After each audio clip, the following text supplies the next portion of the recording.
growing history of impressive mid-rangers, Google's next such handset is due any time soon. Leaks and rumours have given us a good picture of what to expect from the Pixel 7a, and here's everything you need to know. So if you've seen the Pixel 7, then you've got a fairly good idea of what to expect from the Pixel 7a. Early leaks of CAD-based renders have showcased what is an almost identical design, and this isn't unexpected, as the Pixel 6a mimicked the baseline Pixel 6, and we're seeing again here with the latest generation that Google is taking cues from the previous gen. You'll notice that the design also includes an apparent full metal camera frame with cutouts for dual lenses, so very similar, at least at first glance. There will be though some minor dimension changes according to OnLeaks. The chassis will measure at 152.4 by 72.9 by 9.0mm, and this is a very minor increase over the Pixel 6a's 152.2 by 71.8 and 8.9mm dimensions. Just whether being 0.2mm taller, 1.1mm wider and 0.1mm thicker is going to be noticeable remains to be seen, but it is an increase nonetheless, and that might mean that cases and covers don't necessarily work as you'd expect. The AMOLED display is also likely going to measure in at 6.1 inches as a result, which is practically identical to the Pixel 6a. And while we will say that the design looks very close to the Pixel 7, it's not clear if the same materials are going to be used here. The earliest leaks show that the Pixel 7a has matte side rails. Whether Google opts to keep costs down by omitting aluminium in favour of plastic or cheaper materials does remain to be seen. That said, the Pixel 6a does have a metal frame of its own with matte-like covers over that, so early rumours of the Pixel 7a shipping with a recycled aluminium frame could actually end up being true. The rear panel itself is highly likely to be made from polycarbonate rather than glass to help lower production costs, and this would be in line with the Pixel 6a and other affordable Android phones in and around the price bracket that we expect this to be shipping at. This could also have the added benefit of making the Pixel 7a slightly lighter than the incredibly similar Pixel 7, but we will wait and save judgment until it does arrive. Colours, these are not yet confirmed, or at least not yet officially confirmed. However, the leaked EVT model hands-on has shown us a grey-black model likely, an obsidian alternative. The previous mentioned CAD-based renders also showcased a white-silver colour, but did not mention actually a third colourway.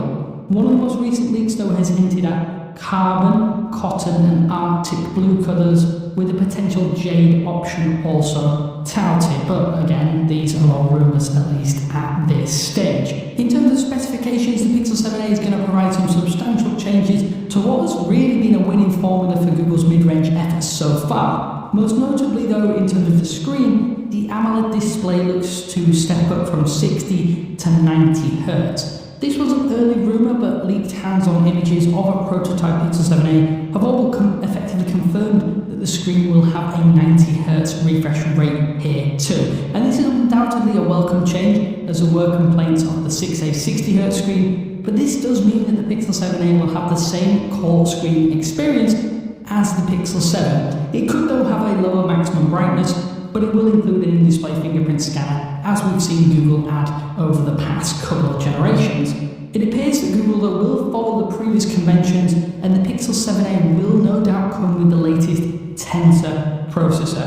Because the Tensor G2 launched with the release of the Pixel 7 and 7 Pro in late 2022, it's highly likely that it will be here and present and correct in the Pixel 7a. This isn't a huge upgrade over the first generation Tensor, but for a mid-range phone, it's a more than adequate chip for doing anything from gaming to multitasking and more of Google's machine learning powered tech going on top of that. That said, most people will probably never hit the limits of this processor. That is an upgrade nonetheless. This looks though like it will be paired with 8GB of RAM and 128GB of internal storage.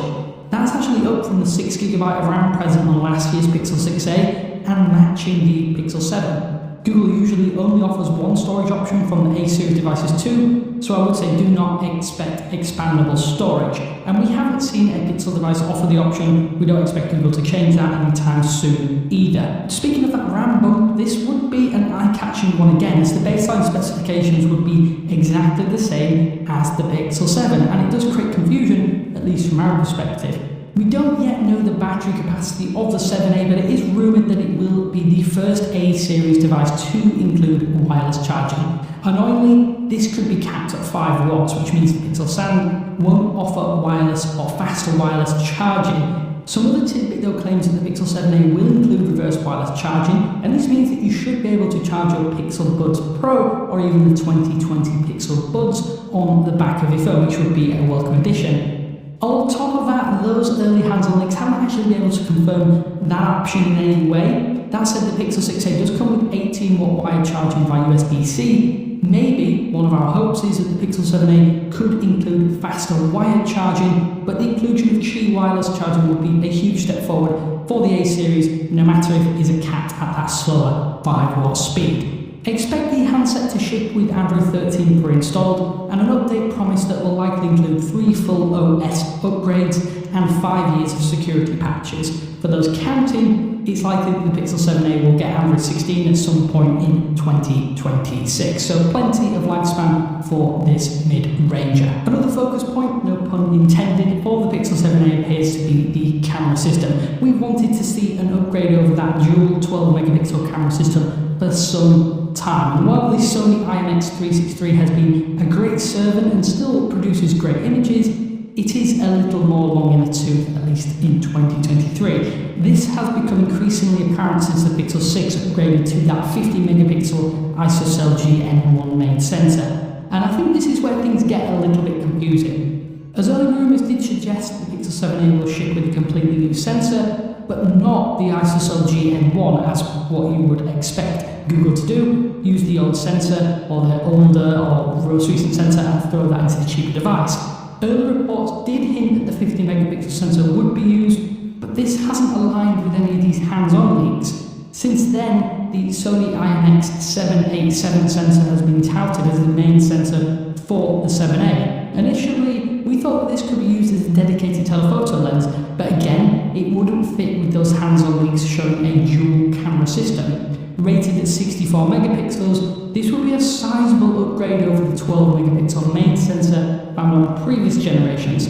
It could be paired with another improved sensor. The ultra-wide might be switching out to the Sony IMX712 sensor, and at 13 megapixels, this will provide a major step up, but it is where things get confusing. This is likely going to be the same sensor used for the front facer.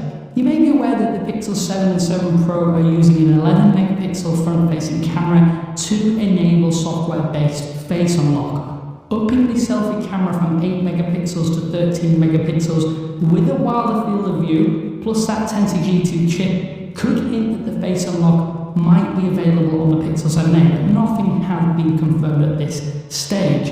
Whatever the camera system does provide, it could provide those substantial improvements that we've been wanting for over the Pixel 6a and every Pixel A series device. At the same time, there was enough difference here between the Pixel 7 camera system to give people another option to choose between these. Sadly, we don't yet know the exact pricing model for what will be the second Google Pixel A series smartphone to come with a Tensor processor. It will likely offer a substantial discount over the baseline Pixel 7, which has a retail price of $599, not obviously including discounts. Given the proposed hardware improvements, the Pixel 7a could be an even better buy for most people if Google can offer price parity with the Pixel 6a, which was, or at least started at $449. Somewhere around that $450 to $500 mark would on paper make the Pixel 7a the perfect candidate for just about anyone looking at their first Android phone or an upgrade from an older device. We're expecting Google to share more information on the mid-ranger at the upcoming I/O conference on May 10th. From here, the device is likely going to launch later in the summer. A recent rumour suggests that the Pixel 7a will officially go on sale from June 2023, alongside a few other Google products. This will be in line with the previous generation, and this probably is a fairly good estimate. That's practically everything we know. Coming up to around a month, potentially before the release date of the Pixel 7a, or at least the unveil, what rumours are you most excited for, or have caught your attention the most? Do you think this could be a contender for one of the best base Android phones for most people out there, especially given the potential upgrades? Let us know down in the comment sections below. We are genuinely itching to see what the A series has to offer in the next month or so. It could genuinely be a massive upgrade if everything does align as we've kind of of seen and pieced together over the past few months. So until next time though, this is Damien95 Google saying thanks for watching, and I will speak to you later.